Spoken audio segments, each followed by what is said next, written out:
Daniela Ramos, estudiante del tercer año de Medicina en la Universidad Nacional Experimental Rómulo Gallego. Hoy vengo a hablarles sobre la farmacología.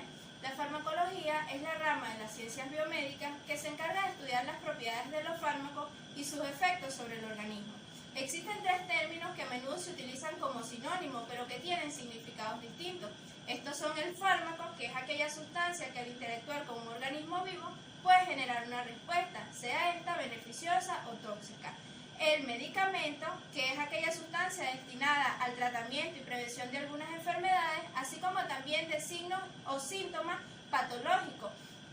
Y la droga, que es aquella sustancia de origen vegetal, tal y como la ofrece la naturaleza, siendo el principio activo la responsable de su actividad farmacológica. Dentro de la farmacología existen dos ramas que son de suma importancia. Estas son la farmacocinética y la farmacodinámica.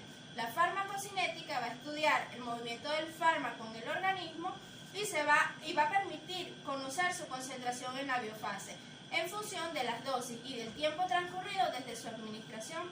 La biofase es el medio en el cual el fármaco se encuentra en condiciones de interactuar con sus receptores, para así poder ejercer su efecto biológico, sea este terapéutico o tóxico. Para que un fármaco pueda alcanzar una concentración crítica en la biofase, es necesario que éste sea liberado desde su formulación farmacéutica, penetre en el organismo, sea transportado en el plasma y posteriormente se distribuya en los tejidos. Una vez que el fármaco se encuentra dentro del compartimiento del organismo, este va a sufrir un proceso de eliminación que se va a llevar a cabo mediante el mecanismo de metabolización o excreción. Todos estos procesos se resumen en lo que son las siglas del ACME, que van a estudiar su liberación, absorción, distribución, metabolismo y excreción. La absorción va a estudiar la entrada del fármaco en el organismo, desde el exterior al medio interno, es decir, a la circulación sistémica. Tanto este como los demás procesos a los que se encuentra sometido el fármaco requieren que éste sea capaz de atravesar las membranas biológicas. Este paso se lleva a cabo a favor y en contra de un gradiente de concentración. Cuando hablamos que es a favor de gradiente, nos referimos a que la sustancia va desde un lugar donde hay mayor concentración hacia un lugar donde hay menor concentración, y esto es lo que se conoce como difusión.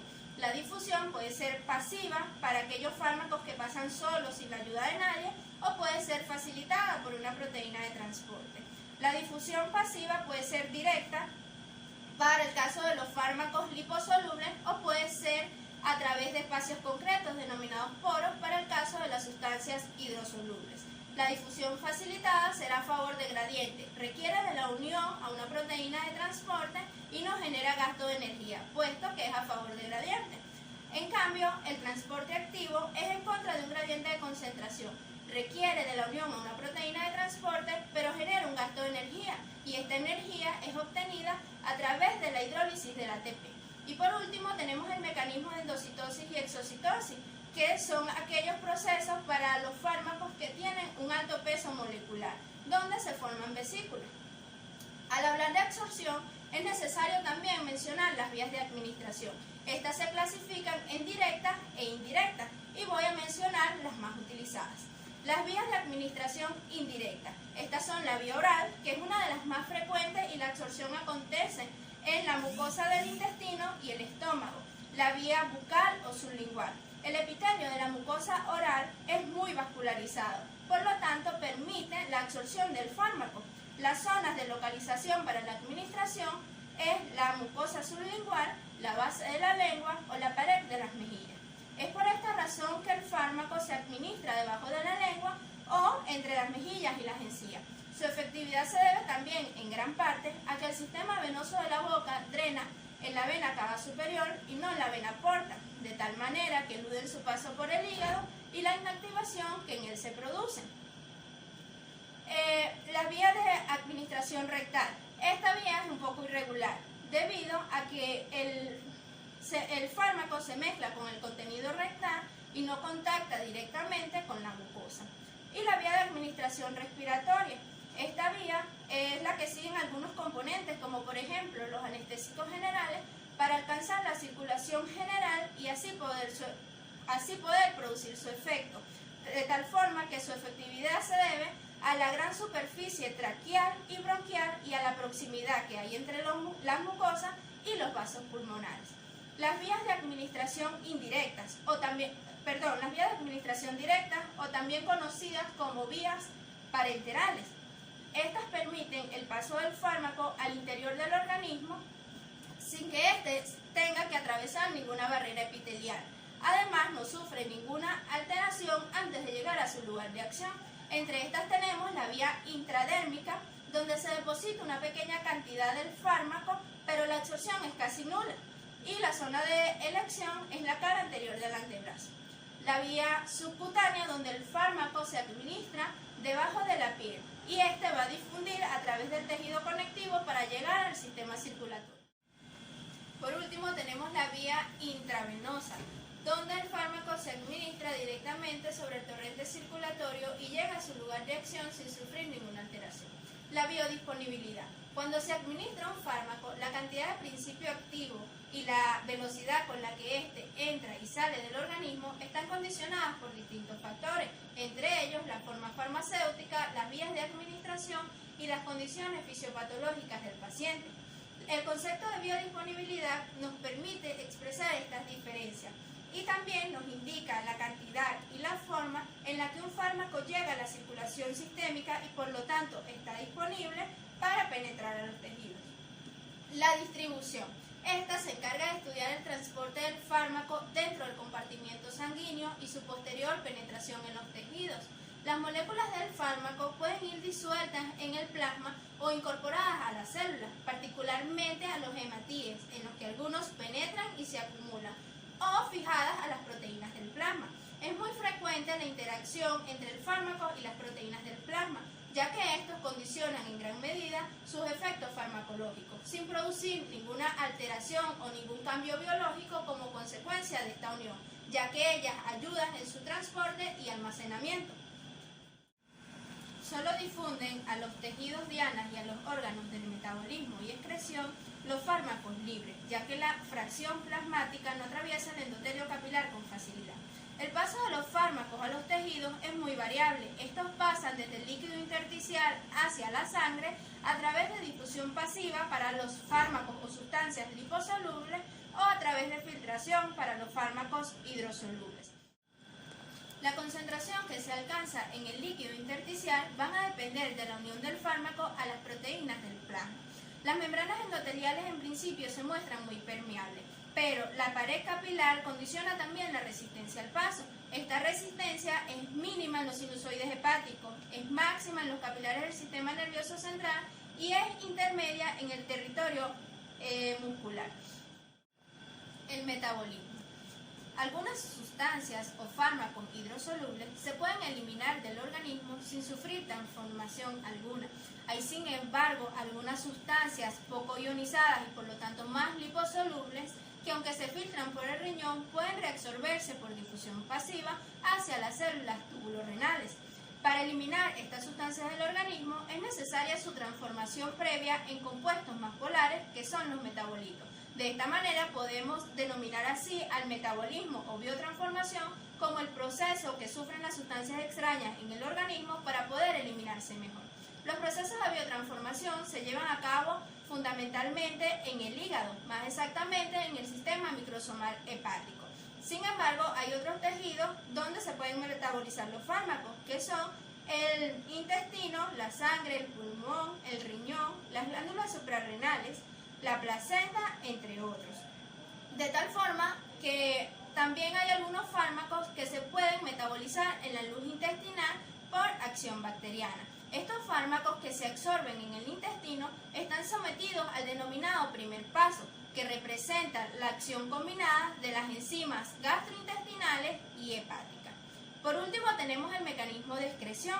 Se denomina excreción de fármacos a la salida de estos y de sus metabolitos desde la sangre hacia el exterior del organismo. Los órganos principales que participan en la excreción son el riñón, el pulmón y el sistema hepatobiliar. El riñón es el órgano más importante de la excreción. El pulmón lo es para gases y fármacos volátiles y aquellos fármacos que son eliminados o excretados en las heces fueron ingeridos y no absorbidos, o fueron metabolitos excretados en la bilis que no fueron absorbidos en la luz intestinal.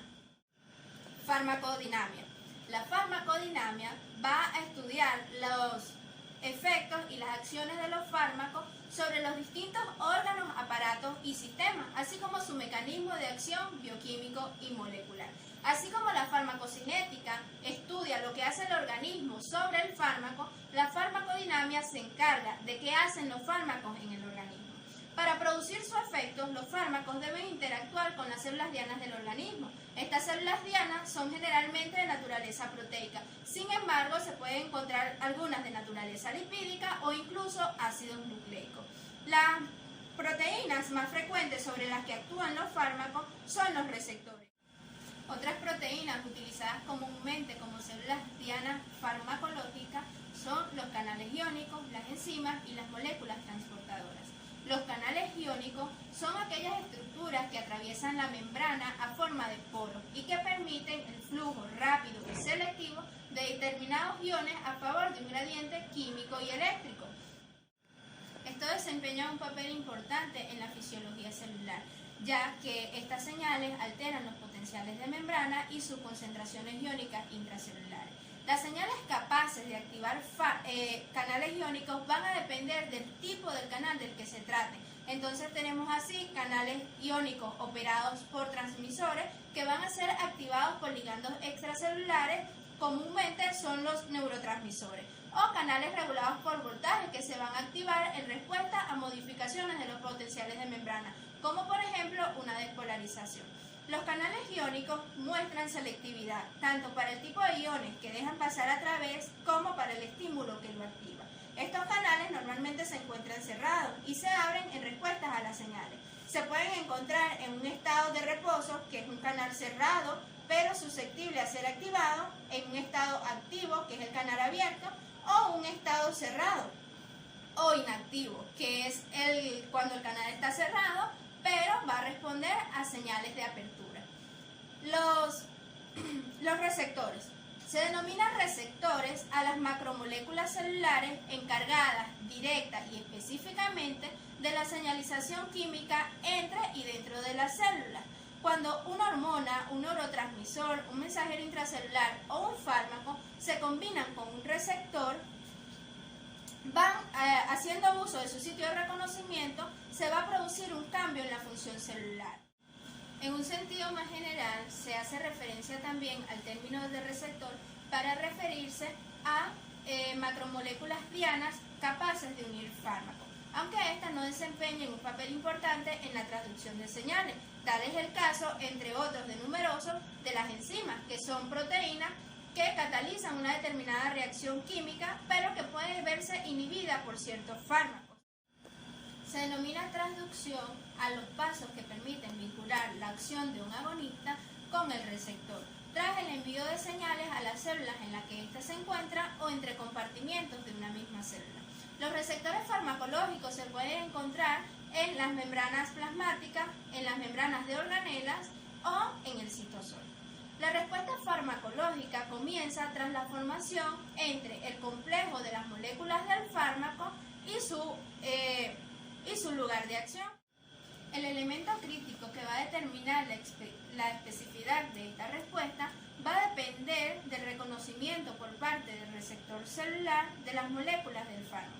Cabe recordar también que los fármacos mimetizan, modulan y antagonizan las acciones de las hormonas, neurotransmisores y otros mediadores químicos que las células utilizan para comunicarse o coordinar sus actividades, o que los pueden utilizar también para controlar sus propias funciones.